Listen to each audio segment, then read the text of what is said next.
이스라엘 자손이 다시 여호와의 목전에 악을 행하였으므로 여호와께서 그들을 40년 동안 블레셋 사람의 손에 붙이시니라. 소라 땅의 반지파의 가족 중 마노아라 이름하는 자가 있더라. 그가 내가 잉태하지 못함으로 생산치 못하더니 여호와의 사자가 그 여인에게 나타나시고 그에게 이르시되 보라, 내가 원래 잉태하지 못함으로 생산치 못하였으나 이제 잉태하여 아들을 낳으리니 그러므로 너는 삼가서 포도주와 독주를 마시지 말지며 무릇 부정한 것을 먹지 말지니라. 보라, 내가 잉태하여 아들을 낳으리니 그 머리에 상토를 대지 말라. 이 아이는 태에서 나옴으로부터 하나님께 바치고 나시리니 됨이라. 그가 블레셋 사람의 손에서 이스라엘을 구원하기 시작하리라. 이에 그 여인이 가서 그 남편에게 구하여 가로되 하나님의 사람이 내게 임하였는데 그 용모가 하나님의 사자의 용모 같아서 심히 두려움으로 어디서부터 온 것을 내가 묻지 못하였고 그도 자기 이름을 내게 이루지 아니하였으며 그가 내게 이르기를 보라, 내가 잉태하여 아들을 낳으리니 포도주와 독주를 마시며 아니요 무릇 부정한 것을 먹지 말라. 이 아이는 태에서 나옴으로부터 죽을 날까지 하나님께 바치고 나시리니 됨이라 하노이다. 성경에는 수많은 영웅들이 있어요. 출애굽기에 보면은 출애굽기의 영웅 모세, 태양을 멈추게 한 여호수아, 골리앗을 물맷돌로 쓰러뜨린 다윗, 수많은 기적을 행하면서 하나님의 뜻을 행하다가 마지막에는 불병거를 타고 승천한 엘리야 등과 같은 위대한 사람을 우리 영웅이라고 할 수가 있습니다. 이런 수많은 영웅 가운데 힘이 센 사람으로 기억되는 영웅이 한 사람이 있습니다. 바로 오늘 본문에 등장한 사사 삼손입니다. 우리가 보기에 삼손은 그리 성공적인 인생을 산 인물이 아님에도 불구하고 사사기에 보면 13장에서 16장까지 4장을 이 분량을 할애해서 그 이야기를 우리들에게 들려주는데 그 이야기는 그렇게 밝지만은 않습니다. 사사기 초반에는 이스라엘 공동체가 굉장히 영적이고 역동적이었습니다. 그런데 점점 시간이 흐르면서 이스라엘 역사 속에서 어떤 영성, 역동성을 느끼지 못합니다. 사사기 초기에 등장하는 하나님과 사람의 만남의 이야기가 점점 찾아보기가 힘이 됩니다. 그리고 성령의 임재 이야기도 찾아보기가 힘듭니다. 평범한 인생을 살아가는 사람이 성령의 역사로 말미암아 평범한 그 인간성 그 이상의 하나님의 구원의 도구가 되었던 것이 사사기의 원래 주된 이야기였는데 사사기 중반을 넘어서면서부터 그런 인물들을 잘 찾아보기가 힘듭니다. 그저 세속화되어진 그저 죄 많은 인간들의 죄악된 이야기만 보고 있습니다. 이러한 흐름 속에서 오늘 삼손의 이야기가 등장하는데 하나님의 백성의 구원자로 사사로 일꾼으로 부름받은 사람조차도 하나님의 능력과 성품을 제대로 다 반영하지 못하는 대표적인 인물이 바로 삼손이라고 말할 수가 있습니다. 삼손이라는 인물이 대표되어진 그 당시 이스라엘 백성들의 모습은 4가지 차원에서 이 세대를 정리할 수 있습니다. 첫 번째, 이들은 하나님을 떠난 세대였어요. 삼손이 살았던 바로 이 시대가 하나님을 떠난 시대였어요. 삼손이란 인물을 좀 폄하해서 얘기하자면 그는 하나님의 백성들의 구원자로 부름을 받고 세움을 받고 능력을 부여받았음에도 불구하고 하나님의 백성들을 구원하는 일에는 전혀 관심이 없었던 사람입니다. 오직 그의 관심사는 이스라엘을 억압하고 있었던 블레셋 사람들, 특별히 그 사람들의 여인들, 그 여인들과 놀아나는 여성 편력을 보여줄 뿐입니다. 간혹 그가 블레셋 사람을 응징하기도 하지만 그것은 이스라엘 백성들을 구원하기 위함도 아니고 하나님의 뜻에 순종하기 위함도 아니고 자발적인 순종, 자발적인 애국심 때문에 만들어진 것이 아니라 철저히 개인적인 정욕 때문에, 때로는 개인적인 복수심 때문에 행한 일들일 뿐입니다. 특별히 사사기 4장의 기록을 우리에게 들려주고 있는데, 네 장의 이 기록을 일생 전체를 두고 보았을 때 그가 자발적으로 하나님을 구하고 하나님을 찾는 것은 단 2번밖에 되지 않습니다. 15장에서 전투하는 중에 목말라 죽게 되었습니다. 힘이 없어서 죽게 된 것이 아니라 목말라 내가 죽게 됐습니다. 도와주십시오 라고 부르짖는 것이 첫 번째. 그리고 두 번째는 16장에서 머리카락을 잘리고 여인과 놀아나다가 이방 여인과 놀아나다가 머리카락이 잘리고 눈이 뽑혀서 사람들 앞에서 맷돌을 돌고 살아가는 과정 속에서 마지막 죽기 직전에 하나님 나 복수하게 해주세요 라고 하나님 앞에 기도했던 그거 단 2번입니다. 그런 짧지 않은 인생을 살았음에도 불구하고 부름받은 것으로 따지면 엄마 뱃속에서 생겨나기 이전부터 부름을 받았음에도 불구하고 그때로부터 죽을 때까지 하나님을 구하지 않았다. 하나님을 찾지 않았다는 사실입니다. 사사라는 주인은 가지고 있었지만 하나님의 영광을 드러내고 하나님의 백성들에게 샬롬을 가져오는 지도자가 아니라 개인의 정욕만 따라 살았던 인물, 지도자, 그가 바로 삼손이라는 것입니다. 어쩌면 하나님은 이 삼손이라는 인물을 통해서 이 당시 하나님은 이스라엘 백성들의 어떤 모습으로 살아가고 있는가를 그들에게 보여주고 우리에게 보여주려고 내세우셨다라고 말할 수가 있습니다. 여러분 한번 생각해 보세요. 사사로 부름을 받았지만 사사의 능력을 가지고 있었지만 전혀 하나님의 백성들을 구원하거나 하나님의 뜻에 순종하지 못하고 살아가는 삼손. 하나님께서 제사장의 나라로 세우셨지만 전혀 세상의 제사장의 역할을 하지 못하고 살아가고 있는 이스라엘. 굉장히 비슷하잖아요. 삼손이라는 한 개인의 삶과 이스라엘이라는 이 공동체의 유사성을 비교해 보면 훨씬 더 이 논리가 설득력이 있어 보입니다. 삼손은 그가 태어나기 이전부터 무슨 일을 잘하거나 못하기 이전부터 하나님께서 그를 지명하여 불러 택하셨습니다. 이스라엘 민족도 다른 민족보다 위대하거나 탁월하거나 월등한 윤리성을 가지고 있기 때문이 아니라 하나님이 그를 한 민족으로 만들어지기 이전부터 한 사람 아브라함을 부르셔서 그 후손들이 어떤 민족이 될 것이라고 그거에 대해서 약속을 하셨다는 거예요.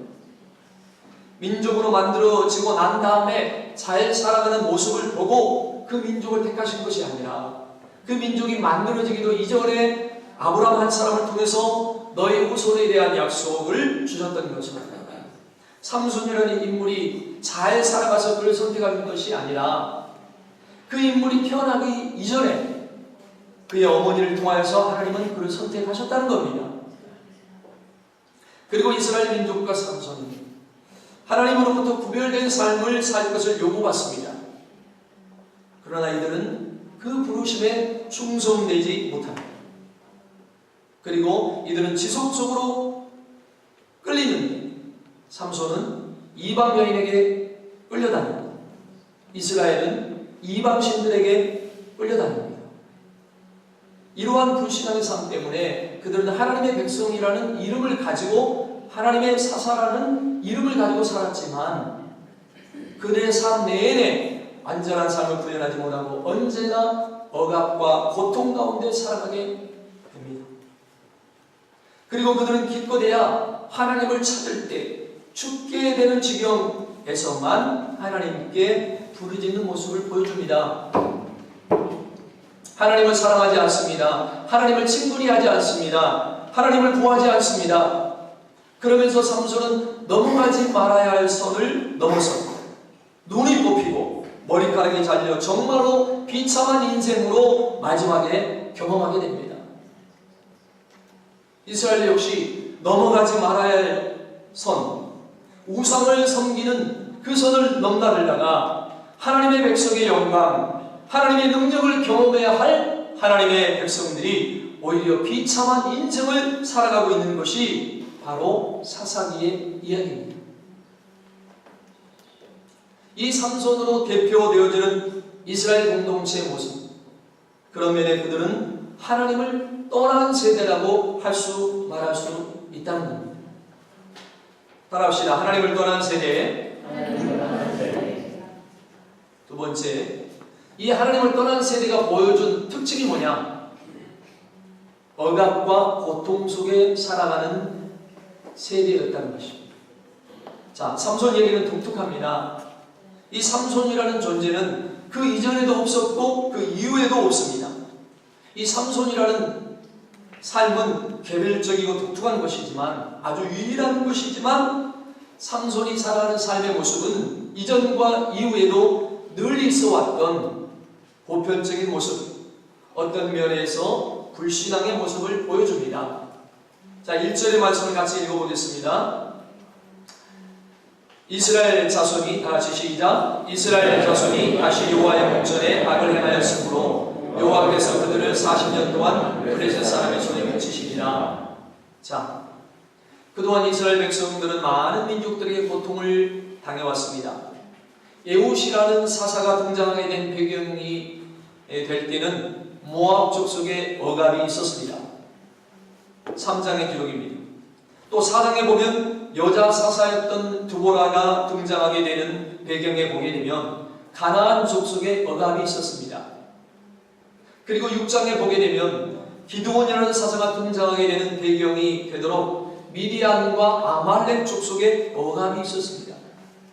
이러한 여러 족속들의 억압, 비록 누가 그를 괴롭히나 그때 사사가 누구였느냐?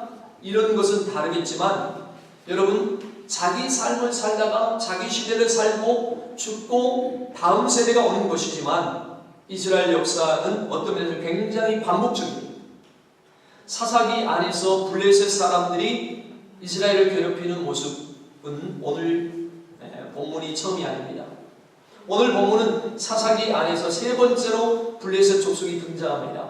가장 먼저 블레셋 족속이 이스라엘 족속을 괴롭히는 모습으로, 이스라엘을 괴롭히는 모습으로 등장하는 것은 3장에 보면 소사사였던 삼갈이라는 인물이 나오는데, 소 모는 막대기로 600명을 무찌르고 구원을 했을 때 그들을 억압했던 사람들이 바로 블레셋 사람들입니다. 10장에 읽어보면 요단강을 기준으로 해서 암몬 사람들이 요단강 동편의 이스라엘 사람들을 괴롭히고 있을 때, 그 시대 요단강 서편에 이스라엘 사람들을 괴롭히는 사람들이 블레셋 사람들이었습니다. 그러나 그때만 해도 블레셋 사람들은 주변 가운데 강대한 족속으로 등장하지 못한 소규모의 족속이었습니다. 그런데 오늘 본문에는 이스라엘 백성들을 괴롭히는 가장 큰 영향력을 가진 족속으로 성장했다는 겁니다. 더군다나 이들은 몇 년이나 이스라엘 괴롭히느냐? 몇 년이요? 40년을 괴롭혔다고 말하고 있습니다.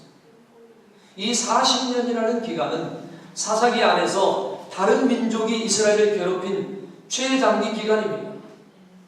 기껏해야 하솔왕 야빈이 20년 동안 이스라엘을 괴롭혔던 것이 그동안 가장 오랫동안 괴롭힘을 당한 기간입니다. 그런데 시간이 흐르면 흐를수록 이방 민족이 이스라엘을 괴롭히는 시간이 훨씬 길어집니다. 우리가 기억해야 될 것은 하나님의 백성들이 하나님을 멀리 떠나면 떠날수록 그들의 삶의 어둠, 고통, 억압, 그것도 그만큼 깊어지고 길어졌다는 겁니다. 따라합시다. 하나님을 멀리 떠날수록 인생의 어둠도 깊어지고 길어집니다. 자, 우리가 사는 세상이 우리 부모 세대와 다르고 자녀들 세대와는 다를 겁니다. 그러나 하나님의 영적인 법칙은 태초부터 세상 끝날까지 변치 않습니다. 하나님의 법칙이 변치 않는다는 것이 뭐냐? 하나님의 백성들, 하나님의 피조물들이 하나님의 통치를 떠나면, 하나님의 다스림을 떠나면 하나님의 뜻이 우리에게 실현될 수가 없고, 하나님의 통치가 우리에게 실현되지 않는 이상 하나님이 원하시는 은혜와 복이 우리 삶에 만들어질 수 없다는 것입니다. 하나님의 통치를 벗어난 곳에 하나님의 샬롬이 임할 수가 없고, 하나님의 샬롬이 임하지 않는 곳에는 억압과 고통, 어둠의 그림자밖에 남는 것이 없습니다. 다시 말해 죽음이라는 고통이 가지고 오는 사망의 증세들 속에 살아갈 수밖에 없다는 거 말하는 겁니다. 여러분, 하나님을 떠나면 저주를 받는 것이 아닙니다. 하나님을 떠나면 하나님이 추가적인 저주를 행하시는 것이 아니라, 여러분, 뿌리 뽑힌 나무와 같은 인생을 살아가는 우리가 하나님과 접붙임을 받아 살아가면 하나님의 은혜의 공급 속에 은혜를 누리며 살아가게 되겠지만, 하나님을 떠나서 죄와 사망 속에 살아가는 뿌리 뽑힌 나무와 같은 존재들이 하나님에게 접붙임을 받지 않고 하나님에게서 떨어져서 살아가면 결국 그 삶에 나타나는 것은 죽음의 증상들, 고통밖에 없다는 것입니다.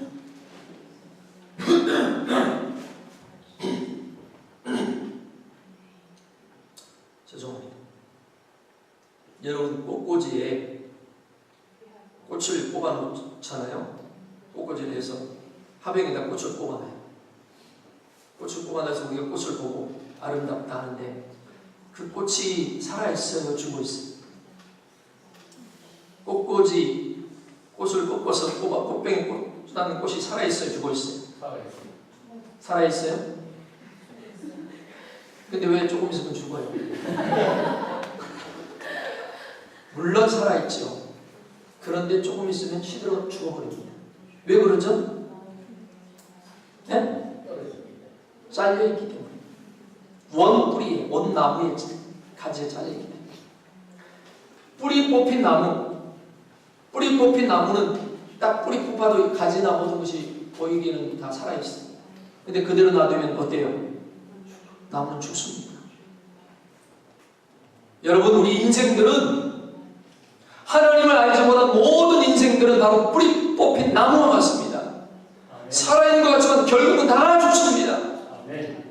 그 뿌리 뽑힌 나무가 하나님 포도나무에게, 주님에게 접붙이지 않은 나무는 결국은 다 죽는다는 겁니다. 그걸 알아야 돼요. 우리 인생들이 믿지 않은 세상 불신자들이 다 뿌리 뽑힌 나무 같다는 거예요. 살아있는 것 같지만 결국은 죽는다. 그러나 예수 안에 접붙여 있는 나무들은, 인생들은, 사람들은 영원히 산다는 거예요. 이걸 알아요.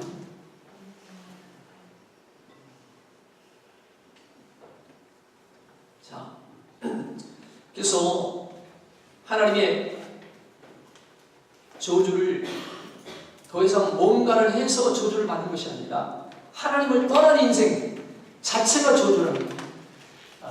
하나님을 떠났기 때문에 너희가 죄와 그것 때문에 사망이 오고 심판이 오고 저주가 옵니다. 이미 인생들은 태어나서부터 하나님을 떠난 인생이기 때문에 사망과 심판과 저주가 있는 거예요. 떠난 인생이기 때문에. 할렐루야. 자, 바로 이스라엘 백성들이 살아가는 모습이 바로 이 저주의 상태, 억압과 고통 속에 살아가는 세대입니다. 세 번째로 이스라엘 백성들이 보여주는 또 다른 특징이 뭐냐? 그들은 하나님을 구하지 않는 세대였습니다. 자, 오늘 본문에서 주목할 점, 특별히 삼손의 얘기가 우리에게 정말로 주목해야 할 모습은 이스라엘 백성 어느 누구도 블레셋 사람들의 이 40년의 통치 기간에 하나님께 부르짖지 않았다는 겁니다. 여러분, 사사기에는 사사기의 패턴, 사사기의 사이클이라는 것이 있습니다. 이스라엘 백성들이 믿음을 떠나서 불신앙의 삶을 살 때 그들은 고통을 겪게 됩니다. 그 고통 속에서 그들이 하나님께 부르짖으면 하나님은 그들에게 구원자를 허락하십니다. 그래서 사사들을 보냅니다. 그리고 그 구원으로 말미암아서 그들은 다시 평강을 누리게 됩니다. 그런데 이들이 또다시 불신앙으로 떠나가고, 그래서 고통으로 들어가고, 또 부르짖으면 구원, 그 결과 평강. 여러분, 이것이 사사기가 말하고 있는 사이클입니다. 삼손 이야기에서 이스라엘 백성들은 고통 상황 속에 있으면서도 그런데 그들은 하나님께 부르짖질 않습니다. 어떤 점에서 당시 이스라엘 백성들은 블레셋 통치를 매우 자연스러운 것으로 여기고 있었던 것 같습니다. 사사기 15장 11절에 보면 그들이 이런 말을 합니다. 그들의 구원자로 나선 삼손 앞에 이스라엘 백성들이 오히려 삼손에게 이런 말을 하는 거예요. 자, 15장 11절에 보면 너는 블레셋 사람들이 우리를 다스리는 줄을 알지 못하느냐? 자, 마치 우리나라가 일제 치하에 살아갈 때 누군가가 항일 무장 독립투쟁을 하려고 막 애를 쓰고 뭔가 해보자고 얘기할 때 일반 사람들이 말을 하기를 지금은 시대가 아니야. 지금은 일본의 식민지 상황이야. 여기서 저들 더 괴롭히는 우리 인생만 괴로울 뿐이야. 아무것도 하지 마. 네가 그렇게 하는 건 자유일지 몰라도 너 때문에 우리가 어려움을 당한단 말이야. 오히려 그들은 일본의 통치를 자연스러운 것으로 당연한 것으로 그 안에서 그나마 삶을 유지하려고 했던 어떤 사람들이 있었던 것처럼 지금 이 사사기 시대의 이스라엘 백성들도 하나님의 구원자로 보냄받은 삼손이라는 인물이 블레셋 사람들의 심기를 건드리지 않고 그들의 통치가 그냥 유지되어지고 그나마 이 상황 속에서 그들이 최소한의 안정을 누리며 살기를 원하고 있었다는 겁니다. 그들은 구원을 원치 않았습니다. 심지어 당시 이스라엘 백성들은 하나님의 도구로 쓰임받으려고 하는 삼손을 오히려 붙잡아서 그들의 고통의 원인이 되는 블레셋 사람들에게 넘겨주려고까지 합니다. 자, 15장 12절에 봅니다. 그들이 삼손에게 이르되 우리가 너를 결박하여 블레셋 사람의 손에 붙이려고 이제 내려왔노라.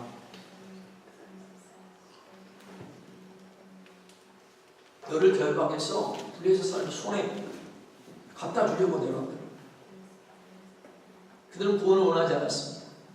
주어진 상황 속에서 최소한의 안정, 내가 여기에 적응해서 이미 잘 살아가고 있으니 굳이 이것을 걷어내려고 하다가 더 큰 고통이 오기보다는 나는 그냥 여기서 그냥 그럭저럭 이러고 살겠노라. 이것이 바로 이스라엘 백성들이 가지고 있었던 사고방식입니다. 오늘 이 시대를 살아가는 우리도 이미 이 시대에 적응해서 살다 보니 내가 분명히 하나님을 떠나 있고 그 결과로 말미암아 죄와 억압의 고통 속에 살아가고 있으면서도 우리는 여기에서 완전한 구원을 하나님께 부르짖어서 기도하지 않습니다. 일반 사람들에게 당신에게 영원한 구원이 필요하다고 말을 하면 사람들은 그 구원이 뭔지 전혀 감을 잡지 못합니다. 너나 구원하라고 얘기해요. 하나님의 은혜가 필요하다고 말하면 충분히 나는 잘 살아가고 있다 라고 얘기합니다. 구원이 필요한 줄을 느끼지 못하는 세대. 여러분, 불신앙이 도를 더해가면 하나님의 백성들은 그들이 원래 어떤 삶을 살아가야 하는 존재인지를 거기에 대한 생각 자체를 망각하는 경우가 있습니다. 예를 들어서 바람난 남자와 여자가 그 바람난 상황에서의 그 짧은 죄악된 즐거움 때문에 내가 한 남편의 아내로, 한 아내의 남편으로, 내 자녀들의 부모로서 내 역할이 무엇이며 내 책임이 어떠하며 내가 어떤 삶을 살아야 하는가를 기억하지를 못합니다. 그걸 생각하는 사람이라면 그런 일을 하지 않죠. 여러분, 이스라엘 백성들이 보여주고 있는 이 영적 상황은 무엇이냐? 내가 하나님 앞에서 어떤 삶을 살아야 되는지 표현을 바꾸면 하나님이 내게 주려고 하시는 삶의 평안이 무엇인지를 그들은 전혀 생각하고 있지를 못하는 겁니다. 그 삶을 알지도 못하고 구하지도 않는 것입니다. 기대하지도 않습니다. 여러분, 이것이야말로 영적인 어둠입니다. 이것이야말로 소경됨입니다. 하나님이 저와 여러분에게 기대하시는 삶이 무엇일까요? 이것을 생각하며 살아야 됩니다. 과연 지금 이대로 살아가면 괜찮은 건지, 그냥 이렇게 살면 하나님이 기뻐하시는 건지 괜찮다는 확신이 있다면 그렇게 살면 되지만 만약에 아니라고 생각이 되면 어떻게든 여기서 벗어나 새로운 삶을 살려고 하는 어떤 몸부림이 우리에게 필요한 건데 과연 이 시대 우리 그리스도인들의 삶 속에 나를 향한 하나님의 뜻이 무엇인지 내가 어떤 삶을 살기를 하나님이 원하시는지 고민하는 사람을 만나기가 쉽지 않다는 겁니다.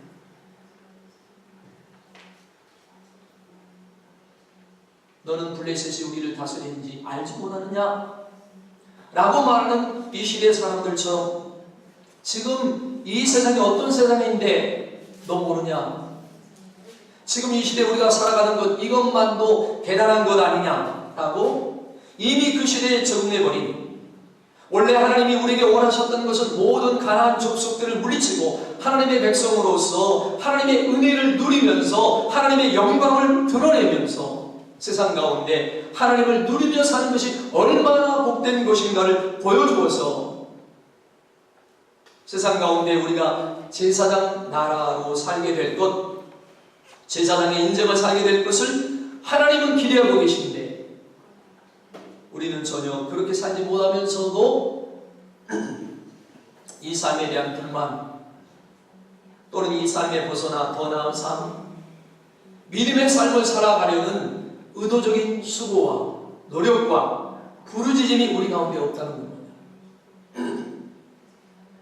오히려 세상으로 하여금 우리와 같은 삶을 살려고 하는 것이 아니라 교회에 나와서 기껏 기도하는 것이 뭐냐? 우리가 세상처럼 살아가기를 원한다는 거예요. 흔히 세상에서 좀 잘 산다라고 여겨지는 돈을 가지거나 건강을 가지거나 명예를 가지거나 일의 성취를 가지는 정도의 세상의 삶을 추구하는 그 추구하기 위해서 하나님 앞에 부르짖고 있지 오히려 세상 사람들이 우리와 같은 삶을 살게 하기 위하여 세상에 나가서 부르짖는 삶을 살지 않는다는 것입니다.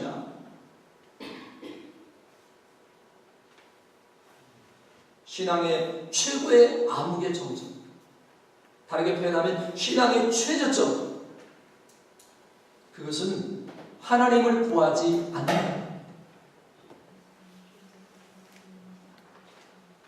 봉사 좀 하지 않고 예배 좀 빠지고 뭐 이런 개념이 아니라 내 마음에 하나님을 구하고 하나님의 뜻, 먼저 그의 나라와 그의 의를 구하라는 예수님의 말씀처럼 하나님의 기대가 무엇인지, 하나님의 소망이 무엇인지 구하지 않는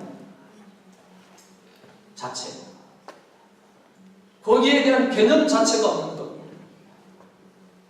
여러분, 이것이 신앙의 가장 낮은 단계입니다. 구약 성경 이스라엘 역사 속에 요시야라고 하는 위대한 계획의 왕이 있었습니다. 이 왕으로 하여금 하나님 앞에 그 민족을 돌아오도록 위대한 계획 운동을 일으키도록 영향을 미쳤던 선지자가 스바냐라는 사람입니다. 스바냐.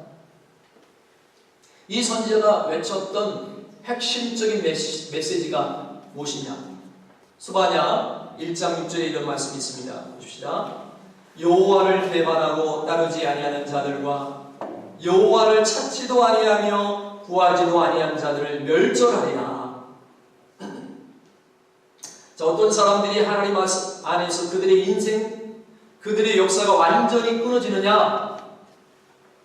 하나님을 따르지 않은 자, 하나님을 구하지 않는 자, 하나님을 찾지 않는 자들이라는 겁니다. 여러분, 하나님을 구하지 않는 것이, 하나님을 찾지 않는 것이 얼마나 큰 죄의 모습인 줄 우리는 깨달아야 됩니다. 한 개인의 인생 속에서 하나님을 구하지 않는 것이 결국은 하나님을 영원히 떠나는 삶을 만들어낸 한 모델을 우리가 보자면 바로 솔로몬의 아들 르호보암을 얘기할 수가 있습니다. 역대하 12장 14절에 그의 인생을 놓고 이렇게 얘기합니다. 르호보암이 악을 행하였다. 그의 인생이 악된 인생이었습니다. 왜요? 14절에 르호보암이 악을 행하였으니 이는 그가 여호와를 구하는 마음을 굳게 하지 아니함이었더라. 여호와를 구하는 마음이 굳게 되지 아니하면, 의도적으로 노력하지 아니하면 악을 행하는 인생이 되고 마는 것입니다. 성도 여러분, 나이가 중년이 넘어서면요, 남자든 여자든 늘어나는 뱃살이 감당할 길이 없죠. 중년이 넘으면 뱃살이 생깁니다. 의도적으로 노력하지 아니하면 이 나이살은 절대로 우리를 그 나이살에 자유로워질 수가 없습니다. 나이가 되면 뱃살이 늘어난다. 먹는 것을 조절하든지, 운동으로 조절하든지, 무엇으로 조절하든지 의도적으로 노력하지 않는 사람은 이 나이살에 자유로울 수가 없어요. 자, 눈에 보이지 않는 우리의 내면을 한번 들여다보세요. 의도적으로 하나님을 구하지 아니하면 내 마음속에 자라나는 죄성, 이 악의 성향들을 걷잡을 수 없게 됩니다. 하나님을 구하지 않는 세대. 네 번째로, 이 세대의 삼손 시대 이스라엘 사람들의 특징은 불임의 세대였다는 겁니다. 자, 삼손이 사사로 부름을 받은 독특한 점은 뭐냐? 사사로 부름받은 모든 이야기가 대부분 하나님이 그 사람을 직접 찾아가셨는데, 삼손만큼은 이 부르심이 부모를 통해 왔다는 것이죠.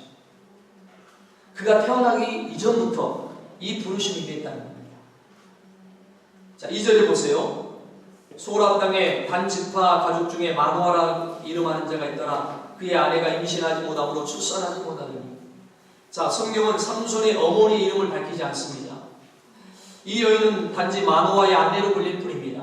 그런데 여러분, 삼손의 인생 전체를 놓고 보았을 때 삼손 이야기에서 정말 중요한 역할을 하는 것이 바로 여인들입니다. 삼손 어머니로부터 시작되어지는 한 여인이 그 인생에 엄청난 영향을 미치죠. 그리고 수많은 블레셋 여인들이 그를 하나님으로부터 얼마나 멀리 떠나게 만들었는가를 우리는 알게 될 것이고, 마지막 우리가 알고 있는 한 결정적인 여인 들릴라, 이 여인이 삼손의 인생을 완전히 끝장내고 마는 겁니다.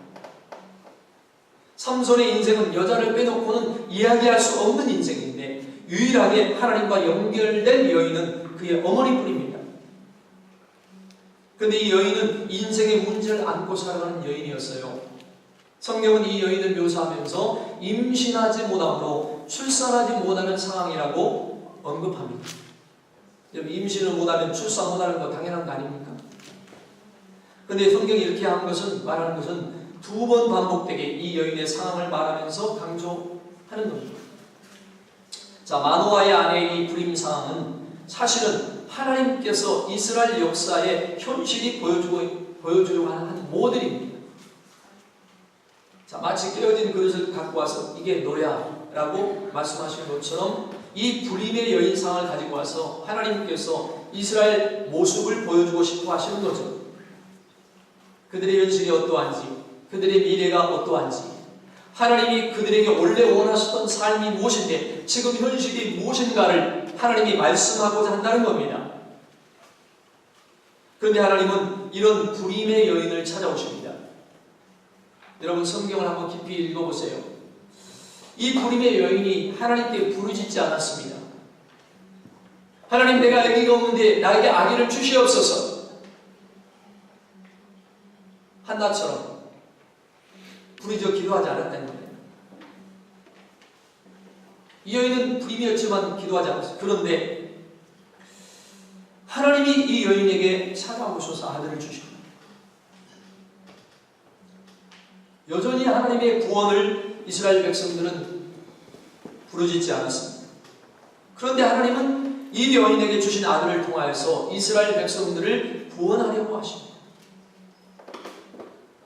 부르짖지 아니함에도 불구하고 하나님을 떠나 있는 억압과 고통 속에 있는, 그러나 부르짖지 않는, 그러면서도 불임의 세대에 있는 이들을 하나님이 찾아오셔서 이들을 구원하신다는 겁니다.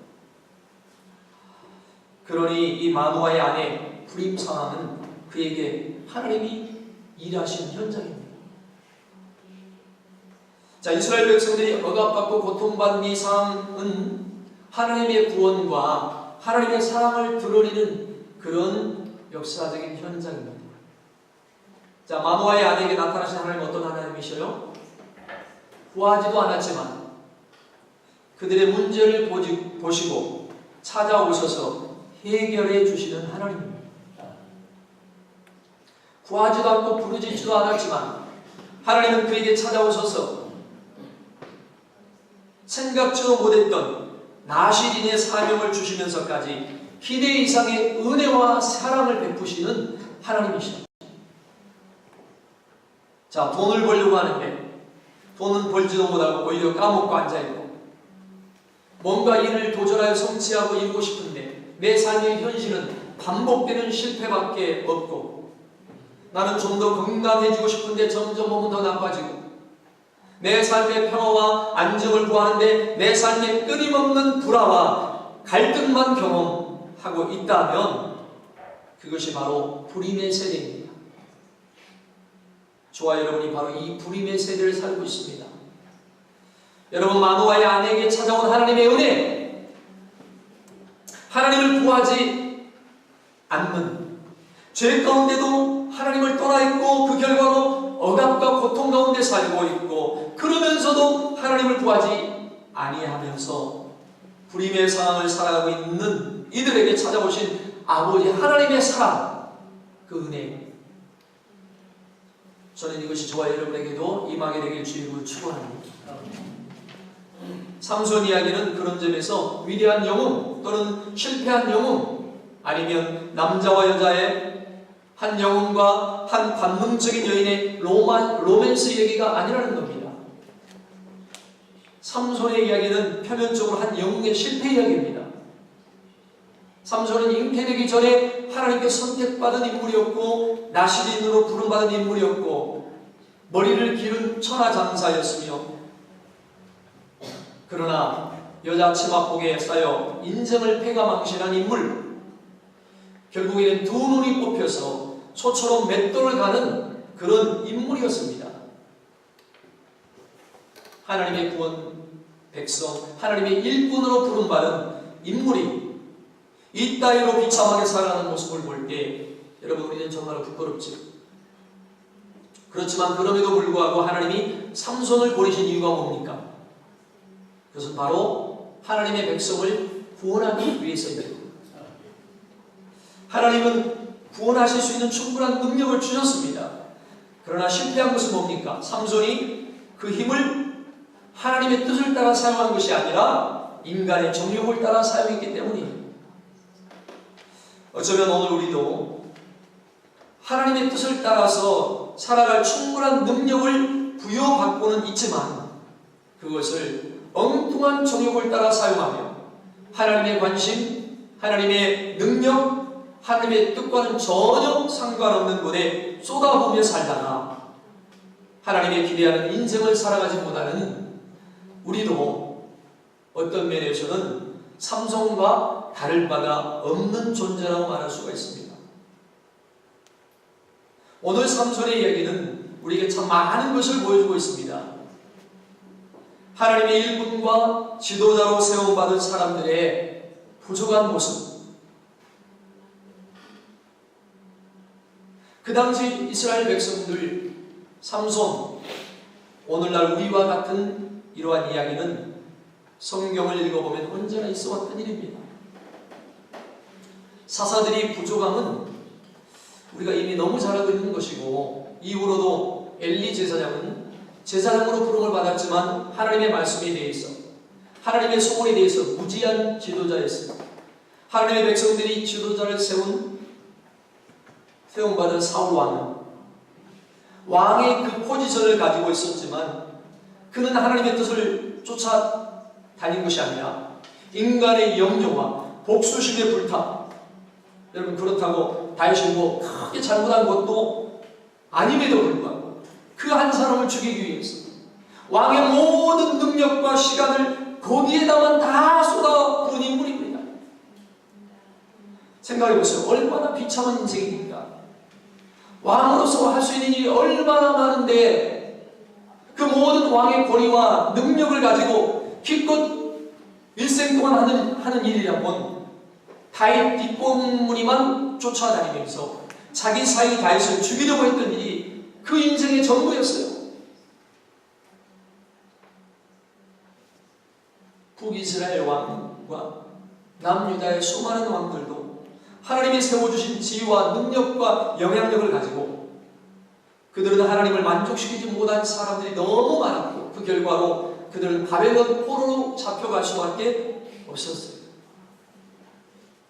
그것이 하나님의 뜻이었는데도 하나님의 백성들을 일깨워서 믿음으로 돌아오게 만들어야 할, 각성시켜야 할 선지자들은 오히려 타락하여서 에레미야서에 보면은 입에 뭔가를 물면 돈푼이나 얻어먹으면 그저 평안이나 외치고 위로나 외치고 그래도 괜찮다라고 하다가 결국에는 하나님의 백성들을 포로로 잡혀가는 일에 방치하고 말았던 수많은 선지자들, 그렇게 남의 나라 포로 생활을 했으면 좀 정신을 차려야 될 텐데 이 포로 생활을 마치고 돌아와서도 누구보다도 앞서서 율법을 어기고 이방 여인들과 결혼하고 불신앙의 삶을 살았던 에스라와 느헤미야 시대의 통치자들, 지도자들, 심지어 그 시대에 하나님께 드리는 제사와 예배를 번거로운 것으로 여겼던 제사장들, 여러분 예수님의 말씀을 보면 자기도 하나님 나라에 들어가지 아니하고 하나님 나라에 들어가려고 하는 자를 막아서고 있는 예수님 시대의 종교 지도자들, 여러분 성경을 통틀어 볼 때 어느 시대 한번 하나님의 마음을 시원하게 섬겼던 인물들이 도대체 몇 명이나 있습니까? 성경 역사 자체가 어떤 면에서 보면요, 하나님을 떠난 세대의 이야기, 억압과 고통받는 이야기, 그러면서도 하나님을 구하지 않는 이야기, 그러면서 하나님의 뜻, 하나님의 은혜의 열매가 나타나지 못하는 불임의 이야기가 바로 성경의 이야기입니다. 바로 이런 세대에 하나님이 나타나셔서 이런 불임의 가정에서 이런 불임의 세대에 억압과 고통 가운데 살면서 하나님을 떠난 세대 가운데서 살면서도 하나님께 부르짖지 않는 세대에 하나님이 먼저 찾아오셔서 자신을 나타내십니다. 어떻게 나타내셔요?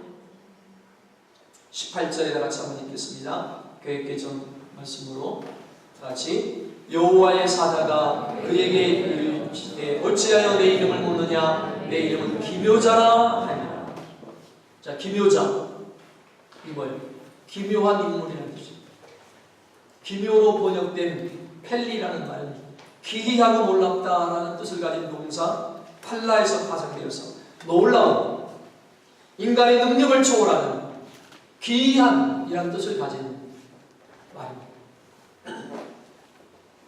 우리 하나님께서 이런 하나님 떠난 세대, 그리고 억압과 고통 가운데 살아가는 세대, 그러면서도 하나님을 구하지 않는 세대, 그러므로 말미암아 이 불임의 세대에 하나님이 나타나셔서 자신을 뭐라고 말씀하시느냐, 나는 너희들의 이해와 너희들의 생각을 넘어서는 놀라운 비밀과 같은 존재다 라고 말씀하십니다.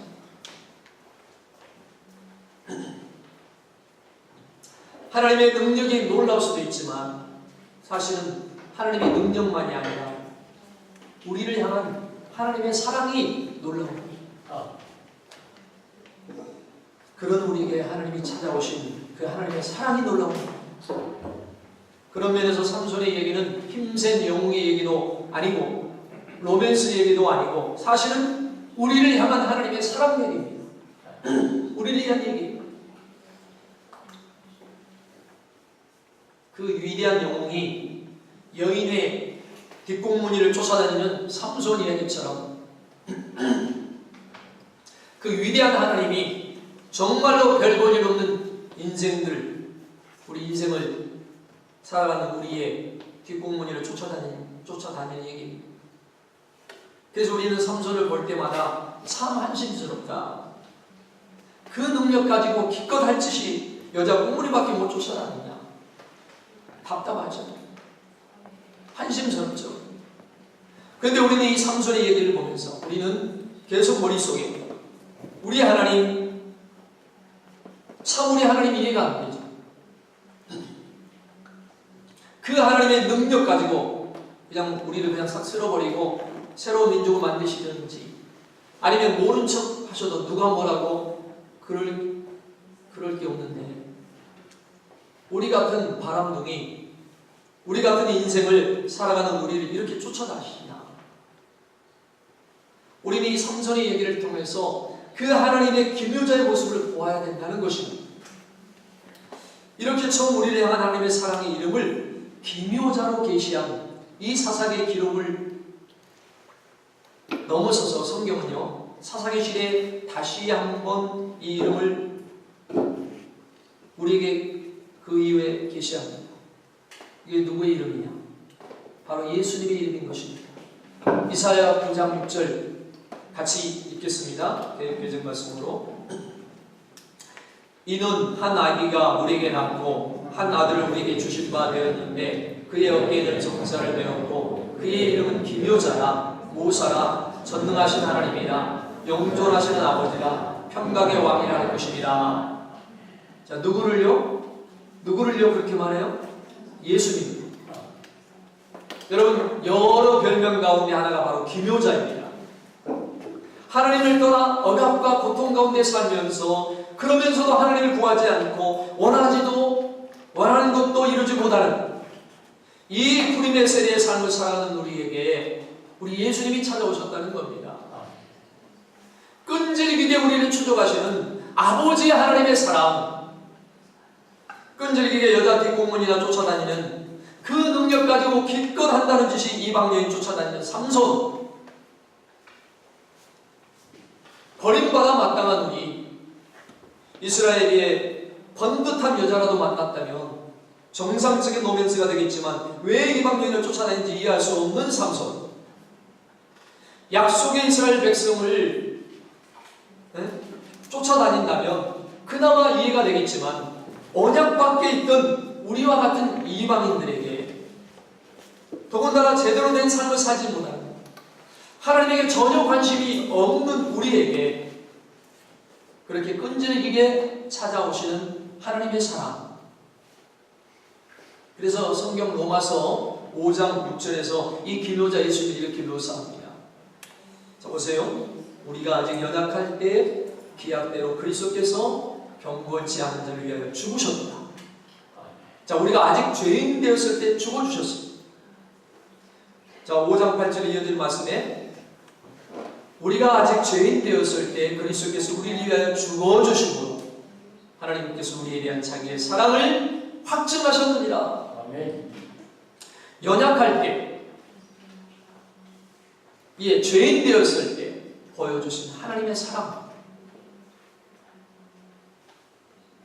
자, 여러분, 성도 여러분, 이 삼손의 얘기를 보면서 우리는 삼손과 드릴라라는 여자만 봅니다. 우리 삼손과 드릴라라는 영화 여러분 보신 적 있어요? 저도 어릴 때 봤어요. 삼손과 드릴라. 근데 우리는 이 삼손 이야기를 통해서 우리가 바로 이 이방의 창녀 여자와 같은 존재인데 그 위대한 능력을 가지고 우리를 찾아오셔서 우리를 잊지 못하고 심지어 우리는 예수님이 십자가에 팔아 넘긴, 드릴라가 삼손을 돈에 팔아 넘긴 것처럼 그렇게 나를 사랑하는 그 남자를 돈 몇 푼에 팔아버린 드릴라처럼 우리를 위해 찾아오신 그 구원자를 우리는 여전히 십자가에 팔아 넘겼지만 주님은 여전히 그 능력으로 우리를 사랑하신다는 겁니다. 하나님을 구하지 않는 세대에 찾아온 주어진 기묘자, 기묘하신 분, 여러분 이 사랑을, 이 은혜를 여러분의 믿음으로 받아들일 수 있기를 주의 이름으로 축원합니다. 그리고 이 예수님의 사랑, 정말 말도 안 되는 이 삼손의 여성 편력이라고 표현되어지는 것이 마치 말도 안 되는 우리 죄인들을 향한 우리 아버지 하나님과 예수님의 그 편력, 여성 편력처럼 죄인 편력, 죄인들, 나는 건강한 자를 부르러 온 것이 아니라 병든 자, 죄인을 부르러 왔노라. 끊임없이 우리를 쫓아오시는 우리 예수님의 사랑, 여러분, 그 은혜 때문에 우리 주님을 기쁨으로 예배하고 하나님을 믿고 하나님을 섬기는 것이 우리에게 즐거움이 될 수 있는 그런 성도, 그런 교회가 되기를 주님을 축원합니다. 이 삼손 얘기를 통해서 우리에게 주시는 하나님의 사랑을 우리가 이 시간 묵상하면서 깊이 생각하면서 하나님의 사랑에 우리가 어떤 반응을 해야 될지를 우리 입술로 하나님 앞에 고백하기를 원합니다. 기도하겠습니다.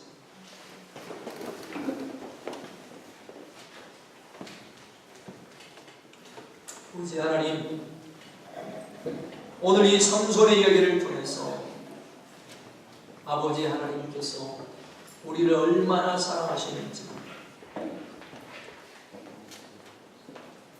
아버지의 사랑, 우리 주님의 사랑을 깊이 알고 깨닫는 귀한 시간이 되게 하여 주시옵소서. 이 삼손의 삶을 통해서, 이야기를 통해서 나에게 무엇을 말씀하고 있는지, 그 아버지의 사랑과 하나님의 은혜가 얼마나 크고 놀라운지, 나는 기묘자, 말씀하신 주님, 나는 건강한 자를 부르러 온 것이 아니라 병든 자, 죄인을 부르러 왔노라. 끊임없이 우리를 쫓아오시는 우리 예수님의 사랑, 아버지 그 은혜와 사랑 때문에 우리가 주님을 기쁘게 예배하고 주님을 찬양하고 주님을 기쁘게 섬기는 것이 즐거움이 될 수 있는 우리 모든 성도의 삶이 되게 하여 주시옵소서. 예수님의 이름으로 감사드립니다.